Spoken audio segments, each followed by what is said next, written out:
Devo levá-lo a algum lugar?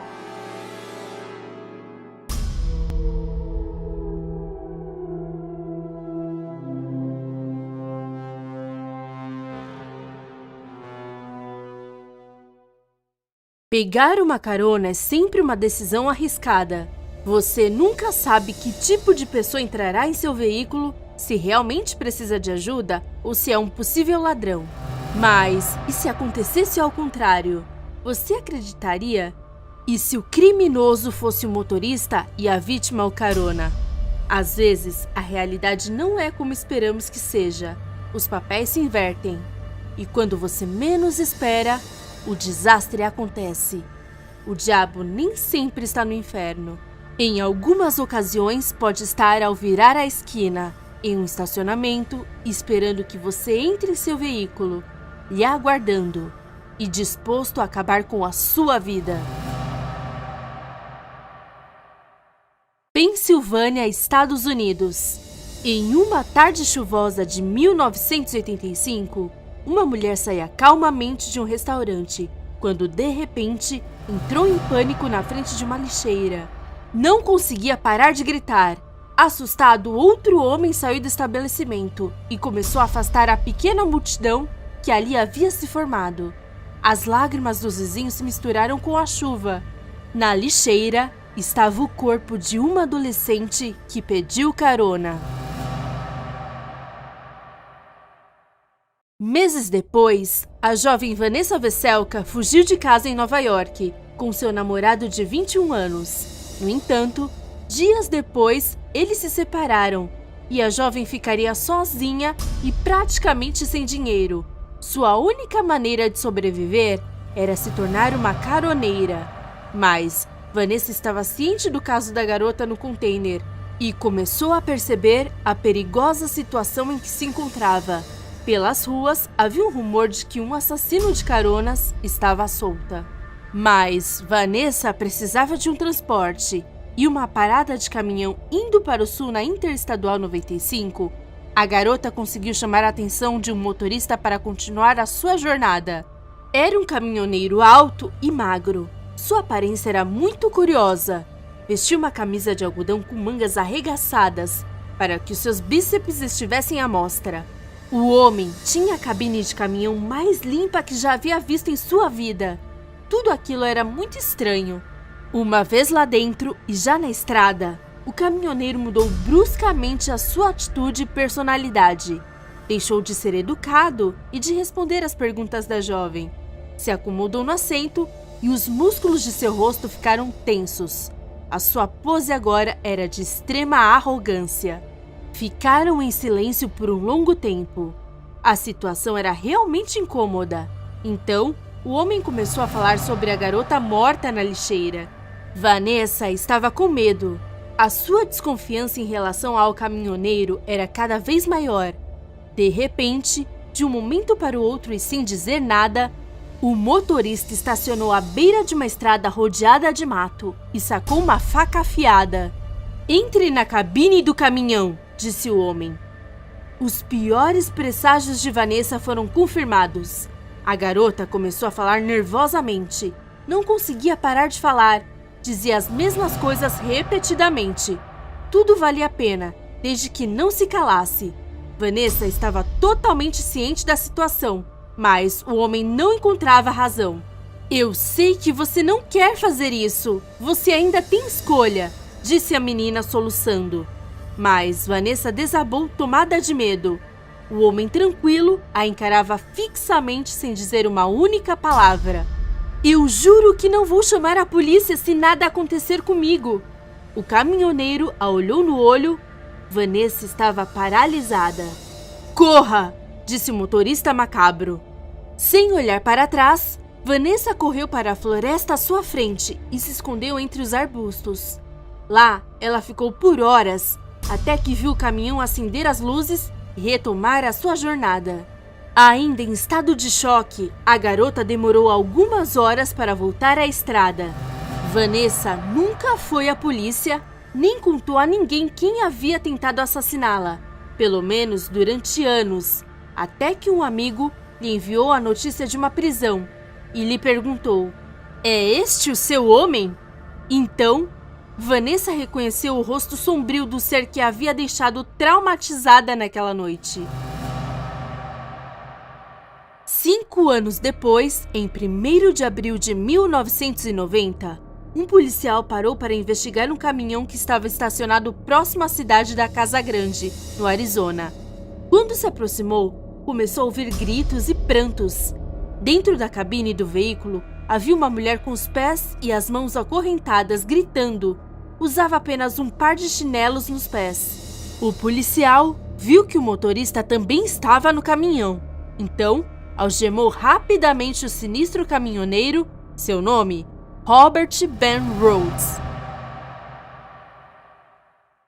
Na delegacia, a garota contou aos policiais a terrível história que havia acabado de viver. A jovem havia conhecido um casal de meia-idade em uma parada de caminhões. Precisava pedir carona, então o homem concordou em levá-la ao seu destino. Encantada, a jovem aceitou a sua gentileza. No entanto, logo após entrar no veículo, adormeceu. E quando acordou, descobriu que o Robert havia algemado seus pulsos e tornozelos. O homem havia transformado a parte traseira de seu caminhão em uma câmara de tortura móvel, equipada com correntes, grilhões e algemas para conter as suas vítimas. Inclusive, tinha freios de cavalo para colocar no pescoço, a fim de imobilizar e controlar as garotas. Robert havia chicoteado repentinamente a mulher, causando lesões em todo o peito e costas.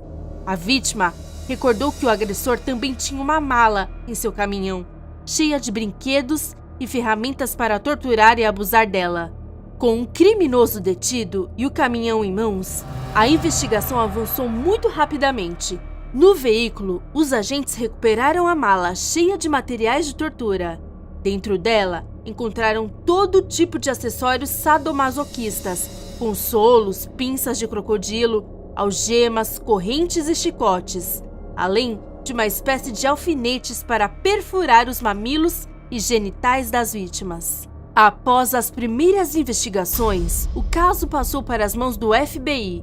Os federais disseram à mídia que aquela mala era um dos kits mais refinados que tinham visto em suas vidas. Isso levou os policiais a uma conclusão aterrorizante. Robert Rhodes vinha abusando e torturando inúmeras vítimas por um longo período de tempo. Dias depois, os investigadores vasculharam o apartamento do caminhoneiro. Lá, encontraram maquiagem, roupas femininas, uma toalha ensanguentada, revistas de escravidão, chicotes, algemas e um grande número de evidências que tornavam Robert ainda mais perigoso do que imaginavam. Com todos esses dados, o FBI não demorou em tornar pública a sua declaração oficial. Robert Rhodes era um assassino em série e um sádico sexual que gostava de torturar mulheres e meninas. Ao cavar mais fundo no passado de Robert, todos os seus crimes anteriores vieram à tona. Suas primeiras vítimas de assassinato foram Douglas Skalski, de 28 anos, e sua esposa Patricia Walsh, de 24. Robert havia dado carona ao casal no final de 1989, El Paso, Texas. Walsh e Skalski eram recém-casados e decidiram viajar de Seattle, sua cidade natal, para a Geórgia. O casamento era profundamente religioso e tinham a intenção de pregar quando chegassem à costa oeste. No entanto, logo após concordarem em seguir viagem com Robert, o caminhoneiro atirou em Douglas e jogou o corpo do jovem a poucos metros da estrada. Patrícia, por sua vez, foi mantida em cativeiro por uma semana, com a intenção de torturá-la e maltratá-la antes de acabar com a sua vida. Já no estado de Utah, anos e anos foram necessários para a polícia encontrar e identificar esses dois corpos. Cerca de um mês depois de matar Patrícia, o assassino deu carona a Ricky Lee Jones, de 18 anos, e sua namorada Regina Kyle Waters, de 14, perto da Pasadena, no Texas. De acordo com os policiais, imediatamente após lhe dar carona, matou o Ricky e jogou seu corpo no rio. E assim como Patrícia, o caminhoneiro não matou Regina na mesma hora. Na verdade, os federais suspeitavam que ele a manteve refém por pelo menos 2 semanas, onde a submeteria a todos os tipos de tortura e atrocidades, antes de estrangulá-la com um garrote e jogar o seu corpo em uma fazenda abandonada. Mas, ao contrário de Patrícia, antes de matar Regina, Robert tirou várias fotos perturbadoras da garota, todas encontradas na casa do assassino. Quando revistaram seu apartamento, encontraram diversas fotos de Regina, que pareciam ter sido tiradas na própria fazenda em que havia sido assassinada. Em algumas imagens, a jovem de 14 anos estava vestida de preto com salto alto. Parecia extremamente assustada, mas em outras fotos estava nua e podia notar-se como Robert havia raspado seus pelos pubianos. Depois de torturar a Regina por 2 semanas e para piorar a situação, Robert decidiu atormentar a família da garota, ligou para o pai, tanto em casa quanto no trabalho, para zombar de sua filha desaparecida. 1 mês após a ausência de Regina, o seu pai recebeu ligações anônimas, que foram rastreadas no Texas e Oklahoma. Posteriormente, os federais confirmariam que Robert estava trabalhando nessas cidades no momento em que as ligações foram feitas. Isso confirmou todas as suspeitas. As autoridades também falaram com uma garota de 18 anos do Texas, que confessou ter sido sequestrada, estuprada e torturada por Robert durante 2 semanas. Isso sustentava a ideia de que o caminhoneiro gostava de abusar de suas vítimas por longos períodos de tempo. Porém, assim como aconteceu com Vanessa, ele não teve a oportunidade de assassiná-la, pois conseguiu escapar das garras da besta. Robert era um ser desprezível. Suas intenções eram realmente más. E quanto mais avançava a investigação, mais sinistra se tornava a sua história. Quando Robert foi preso em 1990, era casado com Deborah, sua terceira esposa, com quem estava junto há vários anos. Segundo a própria mulher, o seu marido sempre quis realizar práticas sexuais incomuns, desagradáveis e irritantes. Inclusive quando estava doente e hospitalizada, podia ver o prazer nos olhos de Robert. Sentia prazer em vê-la sofrer. Achava a dor de sua esposa sensual e excitante. Robert Ben Rhodes foi finalmente considerado culpado de todos esses assassinatos. Acredita-se que ele torturou e assassinou muitas outras mulheres, por volta de 50, entre 1975 e 1990.